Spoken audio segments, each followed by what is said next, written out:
আসসালামু আলাইকুম। বহুত আলোচনার পর লঞ্চ হয়ে গেল রেডমি নোট সিরিজের তিনটি smartphone, Redmi note 15 and Redmi note 15 pro and Redmi note 15 pro plus. Redmi note 14 series থেকে রেডমি নোট 15 সিরিজ কতটুকু আপডেট হয়েছে। তো আজকের ভিডিওতে আমরা কোনো ধরনের রিভিউ করতেছি না, একটু ওভার রিভিউ বা ফার্স্ট ইমপ্রেশন বলতে পারেন কতটুকু আপডেট করেছে রেডমি নোট 14 সিরিজ থেকে। ক্যামেরা প্রান্ত দেখেন same to same Redmi note 14 সিরিজের মতোই দেখতে লাগবে, মেজর কিছু চেঞ্জ হয় না এই ডিজাইনের ক্ষেত্রে। Body frame plastic, so others ওই নোট 14 সিরিজের মধ্যে থাকছে এই স্মার্টফোনটিতে। সো যেমন ডিসপ্লে সেগমেন্টে আসলে 1.5 রেজোলিউশনের অ্যামোলেড প্যানেল, যেটা কিন্তু রেডমি নোট 14 সিরিজও ছিল। সো মেজর কিছু আপডেট ডিসপ্লে ক্ষেত্রেও আসে নাই, হালকা একটু আপডেট এসেছে। এর ব্রাইটনেস থাকছে হলে 3200 nits brightness, quad curve display বলতে পারেন। চারদিকে একটু হালকা করে কার্ভ থাকবে। কর্নিং গরিলা গ্লাসের কোনো প্রোটেকশন থাকছে না, কিনা কর্নিং গরিলা গ্লাসের মতো শক্তিশালী। সো আমার মনে হয় না যে কর্নিং গরিলা গ্লাসের মতো শক্তিশালী হবে শাওমির এই গ্লাসটি। সো এর ক্যামেরা সেগমেন্টে চলে আসে না, এখানে মেজর কিছু চেঞ্জ আনা হয়নি। 50 মেগাপিক্সেলের মেন সেন্সর যেটা থাকছে ইএস বা ওএস দুটোটাই থাকছে এটাতে। অ্যান্ড এটাতে 4K 24 থেকে 13 mbps এ রেকর্ডিং করতে পারবেন। অ্যান্ড এটাতে 1080 বাই 32 120 mbps পর্যন্ত এটাতে রেকর্ডিংয়ের সাপোর্ট পেয়ে যাচ্ছেন, যেটা কিন্তু নোট 14 সিরিজের মতোই সেম টু সেমই বলতে পারেন। মেজর কিছু এই সেগমেন্টেও মেজর কিছু চেঞ্জ আনা হয়নি। সো এটার ফ্রন্ট ক্যামেরা থাকছে 20 মেগাপিক্সেলের ফ্রন্ট ক্যামেরা, যেটাতে 1080p 60 mbps পর্যন্ত ভিডিও রেকর্ডিংয়ের সাপোর্ট পেয়ে যাচ্ছেন। ভিডিও মোটামুটি ডিসেন্ট একটা পারফরমেন্স পেয়ে যাবেন বলতে পারেন। নোট 14 সিরিজের মতোই মেজর কিছু চেঞ্জ আনা হয়নি নোট 15 সিরিজে।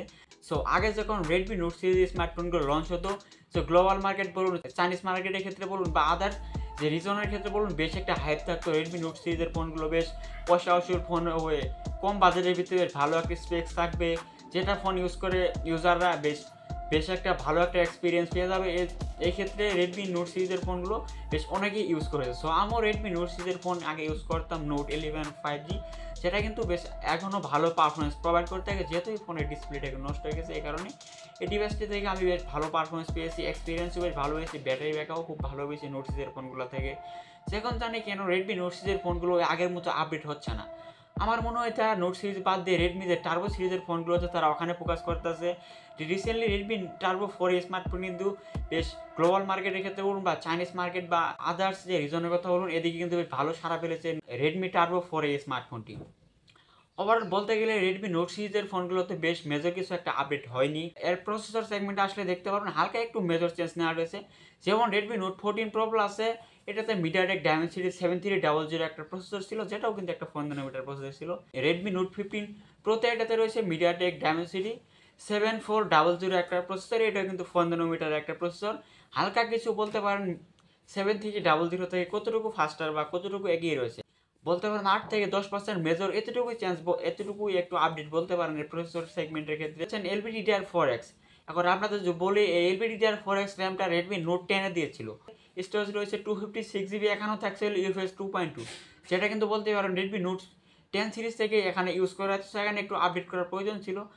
গ্লোবাল ভার্সন বা ইন্ডিয়ান ভার্সনের ক্ষেত্রে তারা কি স্টোরেজটা র্যাম টাইপটা চেঞ্জ করবে নাকি, সো এটা লঞ্চ হলে দেখা যাবে। যেহেতু আমরা এটা চাইনিজ মার্কেটে রিসেন্টলি লঞ্চ করা হয়েছে, গ্লোবাল মার্কেট বা ইন্ডিয়ান মার্কেটে বা বাংলাদেশের বাজারে আসতে বেশ কিছু সময় লাগবে, এই ক্ষেত্রে চেঞ্জ হতে পারে। এছাড়াও থাকছে 7000 mAh এর ব্যাটারি উইথ 45 ওয়াটের ফাস্ট চার্জার। আবার ব্যাটারি টেকনোলজি ইউজ করা হয়েছে সিলিকন কার্বন ব্যাটারি। তারা বলতেছে 5 বছরের মতো ব্যাটারি লাইফ পেতে হবে। সো কোম্পানি তো ক্লেম করবে 5 বছর 6 বছর। সো আদৌ রিয়েল লাইফে ইউজ করার ক্ষেত্রে এতটুকু কোনো ফোন থেকে পাওয়া যেতে পারবো। সো ভিডিওটি ভালো লাগলে আমাদের চ্যানেলটিকে সাবস্ক্রাইব করে অবশ্যই আমাদের পাশে থাকবেন।